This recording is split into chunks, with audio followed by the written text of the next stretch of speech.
पूरा देश ये जान चुका है सांसों के लिए पराली का जलना कितना खतरनाक है। किसी मुसीबत से गम नहीं, लेकिन क्या किसान इस सच्चाई को नहीं जानते? तमाम जागरूकता के बाद भी खेतों में पराली क्यों जला रहे हैं किसानों की इस स्थिति ने पूरे उत्तर भारत की सांस को बंधक बना दिया।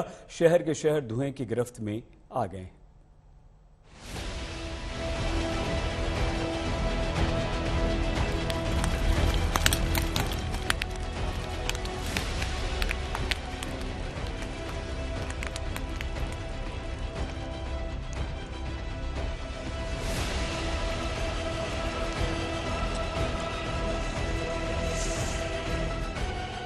एक बार फिर पराली के धुएं ने समूचे उत्तर भारत को अपनी चपेट में ले लिया है।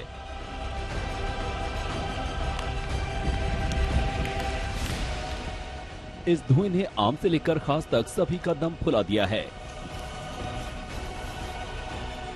बीते कुछ सालों में समूचा देश जान चुका है, सांसों के लिए पराली का इस तरह जलना किसी आफत से कम नहीं। तब सवाल यही उठता है कि क्या किसान इस हकीकत से वाकिफ नहीं? आखिर तमाम जागरूकता के बावजूद खेतों में पराली क्यों जला रहे हैं किसान?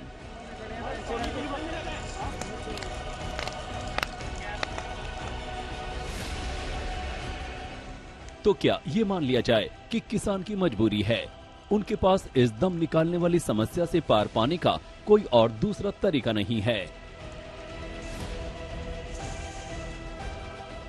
दिल्ली में पराली को लेकर जब शोर हुआ तो गुजरे सालों में पंजाब की सरकार ने किसानों को पराली प्रबंधन में वित्तीय मदद देने का ऐलान किया था। दिल्ली में AQI लेवल लगातार गिरता जा रहा है। 999 का लेवल भी एक जगह पर कल शाम को पहुंचा है और ये इसलिए हो रहा है क्योंकि पंजाब में लगातार पराली जल रही है। 16,000 घटनाएं हो चुकी है पराली जलाने की। इसमें 33% इंक्रीज हुआ है पिछले वर्ष की तुलना में और बस एक दिन में 1800 से ज्यादा फायर बर्निंग इंसिडेंट्स हुए हैं पंजाब में। परंतु पंजाब के एग्रीकल्चर मिनिस्टर बोलते हैं कि पंजाब में जो पराली जल रही है वो जिम्मेदार नहीं है दिल्ली में प्रदूषण का। एक तरफ तो अरविंद केजरीवाल जी पिछले वर्ष तक पंजाब की पराली जलाने को सबसे मुख्य कारण मानते थे दिल्ली में प्रदूषण का, और आज उनके मंत्री कहते हैं, आम आदमी पार्टी के पंजाब के मंत्री, एग्रीकल्चर मंत्री, कि ये जिम्मेदार नहीं है। किसान पराली जलाने को मजबूर न हो, इसलिए उन्हें मदद मिलनी चाहिए। लेकिन किसानों का आरोप है कि वायदों और जमीनी सच्चाई में जमीन आसमान का फर्क है और इसी फर्क ने इस मौसम में उत्तर भारत में रहने वालों की सांसें रोक ली है। लेकिन जानकार मानते हैं कि पराली जलाने का सरकारी सुविधा या संसाधनों की कमी से कोई लेना देना नहीं, बल्कि ये सिर्फ मानसिकता का सवाल है। कि जिस तरह से यहाँ पर दिल्ली NCR में दम घोटू हवा, जहाँ पर सांस लेना भी मुश्किल हो रहा है, लोगों को देखने में दिक्कतें आ रही हैं, सांस लेने में तकलीफें आ रही हैं, सभी का कारण है पराली जलाना।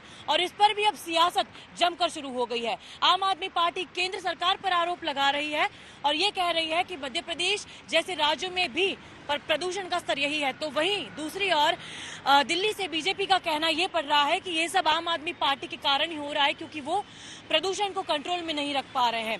लेकिन इस सब के बीच आम आदमी को, आम इंसान को, दिल्ली NCR के रहवासियों को सबसे ज्यादा मुश्किलों का सामना करना पड़ रहा है।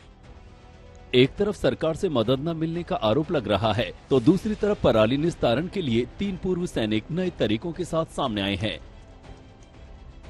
ये देखिए, एंटी स्मोक गन है, यानी जो भी धूल उड़ रही है यहाँ पर इलाके में उसको खत्म करने के लिए ये एंटी स्मोक गन लगातार चलाई जा रही है। और ये आनंद विहार का एरिया है जो कि दिल्ली में अधिकतर जब भी पोल्यूशन का लेवल होता है सबसे ज्यादा और सबसे बड़ा हॉट स्पॉट है आमतौर पर। और गाड़ियों का जो धुआं है, यानी गाड़ियों के चलने से जो धुआं उठता है उसको खत्म करने के लिए और साथ ही साथ जो धूल यहाँ पर है वो न फैले, इसके लिए अलग अलग इलाकों में 75 से ज्यादा एंटी स्मोक गन तैनात कर दी गई हैं। बावजूद इसके जो आनंद विहार का एरिया आप देख सकते हैं कि जैसे जैसे वक्त बढ़ रहा है आगे की तरफ, वैसे वैसे जो धुंध है, जो विजिबिलिटी है, वो कम होती जा रही है। जब तक सुविधाओं का जाल नहीं बिछ जाता तब तक पराली जलाने से रोकने के लिए दंडात्मक कार्रवाई का सहारा लिया जा रहा है। सरकार की तरफ से सैटेलाइट से डेटा जुटाया जा रहा है। 8000 नोडल अफसर पूरे प्रदेश में नजर रखे हुए हैं। जैसे ही पराली जलाने की जानकारी मिलती है, मौके पर पहुंचकर टीम एक्शन लेती है। पंजाब पॉल्यूशन कंट्रोल बोर्ड के मुताबिक पराली जलाने के मामलों में 50% की बढ़ोतरी दर्ज की गई है। ये मुद्दा सांसों का है। कतरा कतरा सांस के लिए खांसते खंगारते लोगों के लिए अब बात दम घोंटती हवा पर आकर अटक गई है। ऐसे में पराली जलाना सचमुच जिंदगी से खिलवाड़ करने से कम बड़ा अपराध नहीं है। आज तक ब्यूरो।